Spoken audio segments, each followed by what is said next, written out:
Demak, hozir o'zi hamma internet ko'ryapti-da, telefon ko'ryapti, kompyuterda o'tiribdi ishchilar. Hammani ko'zida xiralik bor.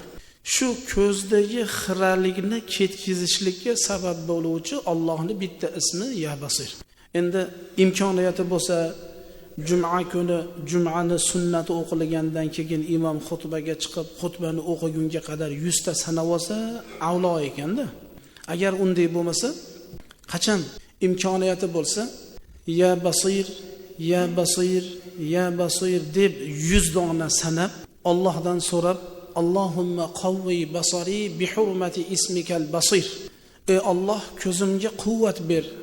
Seni Basir degan ismingni hurmatidan deb duo qilinsa, Alloh jalla va ala insonning ko'zidagi xiralikni, kasallikni Alloh ketkazar ekan.